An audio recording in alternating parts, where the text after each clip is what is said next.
Temuan beras premium oplosan segera diusut tuntas. Ia mendesak aparat penegak hukum secara menyeluruh menindak pelaku teknis, jaringan distribusi, hingga korporasi yang terbukti mengoplos beras premium. Ada pihak-pihak yang melakukan hal tersebut harus langsung ditindaklanjuti, diproses secara hukum, jangan sampai kemudian merugikan rakyat, dan DPR tentu saja akan melakukan pengawasan melalui komisi-komisi yang ada di DPR untuk ikut menindaklanjuti terkait dengan hal itu. Kita bahas bersama dengan anggota Komisi 6 DPR RI fraksi Demokrat Herman Hairon dan peneliti pertanian Center of Reform on Economic atau CORE Eliza Mardiani. Selamat malam Mbak Eliza, juga Bang Herman. Halo, Selamat malam. Mbak Friska. Kita ketemunya bahas oplosan lagi, beras oplosan lagi, belum beres-beres nih. Saya harus ke Bang Herman dulu nih. Jadi langkah terkini Komisi 6 sudah berkoordinasi dengan mitranya dengan Kementerian Perdagangan sejauh mana untuk mengusut beras premium oplosan? Ya, sebetulnya instrumennya banyak ya. Kalau melihat kepada regulasi misalkan, perundang-undangan sudah menyebutkan di dalam Undang-Undang Nomor 18 Tahun 2012 tentang pangan, juga sebetulnya secara eksplisit menyebutkan dilarang untuk melakukan oplosan atau mencampurkan antara kualitas tinggi dengan kualitas rendah, kemudian menjadi kualitas tertentu yang pada akhirnya merugikan terhadap masyarakat. Bahkan bukan hanya secara harga, secara kualitas merugikan terhadap keamanan pangan. Yang kedua ada Undang-Undang Nomor 7 Tahun 2014 tentang perdagangan, yang juga ini melarang terhadap peredaran yang tidak sesuai dengan label iklan pangan. Tentunya ini bisa dijerat oleh hukum. Kemudian juga Undang-Undang Perlindungan Konsumen, yang saat ini kami juga sedang merevisi Undang-Undang Perlindungan Konsumen dengan melihat terhadap kasus-kasus yang terjadi. Dan saya kira kasus persoalan beras oplosan ini bukan satu kali ini terjadi. Ini dari beberapa waktu yang lalu ya selalu terjadi.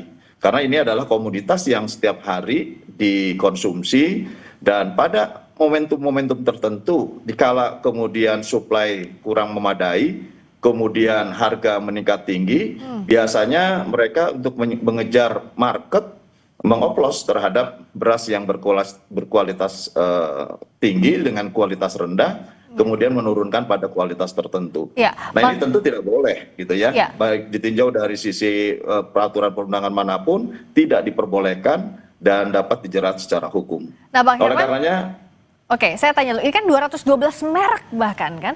Betul. Dan kalau tadi dikatakan berulang, justru harusnya nggak boleh berulang. Apa yang masih luput sejauh ini? Kenapa kok masih bisa berulang? Saya tentu harus mendapatkan informasi lebih lanjut ya atas 212 merek dagang ini, karena 212 merek dagang juga diproduksi oleh 7 perusahaan besar yang selama ini menguasai pasar gitu.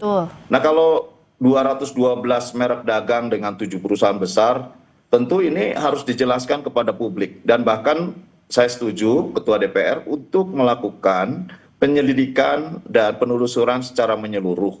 Agar apa? Agar informasinya jelas, apa yang kemudian dimaksud dengan oplosan, apa yang kemudian yang dimaksud dengan merugikan terhadap masyarakat, baik dari sisi harga maupun dari sisi keamanan pangan. Karena lebih penting bahwa keamanan pangan itu lebih mementingkan perlindungan konsumennya gitu. Oleh karenanya hukumannya juga lebih tinggi terhadap ancaman keamanan pangan. Apalagi kalau kemudian disertai dengan persoalan kartel yang menyebabkan harga tinggi dengan kualitas rendah. Saya kira ini banyak pasal, banyak undang-undang yang tentu bisa menjeratnya. Namun tentu kami mohon penjelasan lebih jauh dulu. Informasinya seperti apa, jangan juga serta-merta ada alasan-alasan yang bisa diterima bahkan sesuai dengan label dan iklan pangan. Karena label dan iklan pangan pun ini bisa menjadi persoalan hukum tersendiri jika tidak diikuti oleh para produsen di bidang pangan. Nah, Mbak Eliza, ini sebenarnya dari mana sih kok nggak selesai-selesai masalah beras oplosan premium pula? kan konsumen ruginya dua kali ya. Tadi ada ancaman keamanan pangan, di sisi lain juga rugi uang banyak karena harusnya belinya beras kualitas premium yang didapatkan malahnya KW. Ya, jadi sebetulnya praktik oplosan atau pencampuran beras itu sah-sah aja sebetulnya kalau dilakukan selama itu masuk dalam standar beras premium. Karena kalau di Indonesia itu standar beras premium misalkan derajat susunya berapa persen, terus juga pecahannya itu maksimal 15% kan. Nah kalau di Thailand itu premium itu 5%. Jadi Indonesia ini premiumnya cenderung medium di Thailand gitu kan. Nah, jadi itu nggak masalah selagi itu memenuhi tadi kualitas premium di Indonesia. Nah, yang jadi soal itu adalah ketika yang dioplos itu adalah beras SPHP. Yang mana beras SPHP ini itu untuk masyarakat menengah bawah. Jadi kan karena SPHP ini dia disubsidi oleh pemerintah sehingga ketika harga tinggi itu kan kalangan menengah bawah ini mereka bisa tetap membeli harga beras dengan harga yang terjangkau gitu. Membeli beras dengan harga yang terjangkau. Nah, ketika SPHP ini bocor dijadikan premium, nah berarti kan ini yang mengganggu dan merugikan konsumen terutama kelas menengah bawah karena mereka dari sisi ketersediaan beras SPHP ini kan jadinya amat sangat sedikit kan. Nah, sehingga mereka ujung-ujungnya malah membeli juga harga beras dengan harga tinggi gitu. Beras dengan harga tinggi. Nah, ini juga kita lanjutkan lagi Sapa Indonesia Malam dengan dialog seputar beras oplosan bersama dengan anggota Komisi 6 DPR fraksi Demokrat Herman Hairon dan peneliti pertanian Center of Reform on Economic atau CORE Eliza Mardian. Saya ke Mbak Eliza dulu ya, tadi sempat terpotong dengan breaking news. Bagaimana jadinya, apa yang sebenarnya harus segera dilakukan oleh pemangku kebijakan soal ini? Pertama, agar SPHP tadi tidak bocor, dioplos menjadi premium, ini memang mekanisme distribusi SPHP ini harus dievaluasi. Jadi, karena SPHP ini kan dari gudang bulog, terus melibatkan distributor dan berujung di agen retailer. Jadi di situ celah kebocorannya besar sekali. Nah, kalau misalkan SPHP ini disalurkan seperti halnya bantuan pangan non tunai untuk keluarga miskin, nah mungkin ini akan lebih tepat sasaran ke keluarga penerima manfaat. Jadi misalkan pemerintah itu kan sebaiknya SPHP ini dikuasai oleh pemerintah penyalurannya, jangan melibatkan swasta gitu. Bisa lewat bulog, operasi keliling gitu kan, operasi pasar keliling ke setiap daerah-daerah tertentu, atau misalkan kalau sekarang kan ada lewat Kopdes Merah Putih ya. Jadi memang di situ penyalurannya. Nah, sehingga tinggal pemerintah bagaimana mengupdate database. Jadi cakupan penerima manfaat SPHP ini diperluas misalkan dari desil 2 hingga desil 6 misalkan untuk calon kelas menengah gitu. Jadi ketika mereka membeli SPHP berbasis NIK ini sudah terintegrasi, jadi ini lebih tepat sasaran. Kalau misalkan masih menggunakan alur distribusi yang sama seperti saat ini celah-celah seperti pengoplosan ini akan terus terjadi lagi dan akan berulang. Ya sama-sama aja bohong gitu ya Mbak Eliza, ya akan berulang kalau tidak diawasi, tidak segera dilakukan intervensi. Nah, apakah bisa dilakukan operasi pasar dalam waktu segera, Pak Herman? Iya, ini bahaya ya, status membolehkan oplosan itu sebetulnya bahaya. Karena secara umum ini akan melegitimasi terhadap oplosan. Karena regulasi tidak memberikan ruang itu. Ya, dalam regulasi tidak memberikan ruang itu. Karena juga beras itu kan berbeda jenis, berbeda kualitas, dan kalau dioplos ya juga itu menurut saya akan menurunkan pada kualitasnya sendiri ya, selain tentu bagi mereka yang memanfaatkan proses produksi ini juga akan menyebabkan terhadap kerugian masyarakat dari sisi harga. Jadi menurut saya tidak perlulah ada statement ini, tinggal dikelaskan saja mana yang tentu hasil penggilingan ini masuk dalam kelas premium, mana yang masuk dalam kelas medium, dan bahkan kalau di bulog itu terlalu lama disimpan, kemudian menjadi beras rusak, recondition juga itu bermasalah gitu ya. Dan tentu untuk penyalurannya ada. Kalau misalkan memang beras itu rusak dan kemudian masih bisa dimanfaatkan, ya ini bisa dimanfaatkan untuk yang lainnya. Misalkan yang broken ya nggak bisa dicampur dengan yang utuh. Yang broken ya nanti bisa menjadi bahan tepung dan lain sebagainya. Bahkan yang rusak bisa menjadi pakan ternak gitu. Ya, Yang di push dalam waktu dekat apa? regulasi tidak ada toleransi lah untuk oplosan itu ya. Di regulasi nggak ada toleransi untuk oplosan, tapi ditegaskan dikit lagi aja, Bang Herman, singkat saja, apa yang bisa dilakukan dalam waktu dekat? Apakah harus operasi pasar untuk memastikan?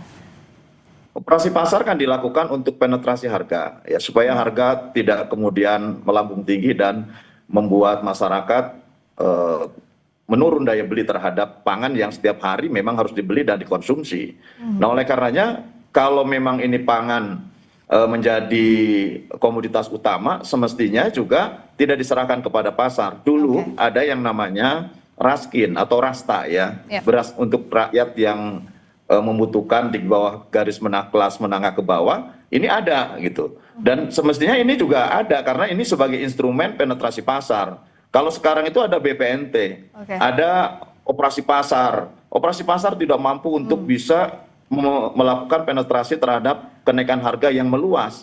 Oleh karenanya sudahlah mekanisme yang bagus seperti yang pernah digunakan selama pemerintahan Presiden SBY, di mana raskin sebagai instrumen untuk penyedia, karena dalam undang-undang pangan kan disebutkan bahwa pangan adalah hak asasi manusia, maka ya ini harus disediakan secara rutin kepada masyarakat dengan harga yang terjangkau. Pada sisi lain, ya tentu yang kelas premium ke atas itu menjadi free market yang juga harus dikontrol harganya melalui supply and demand.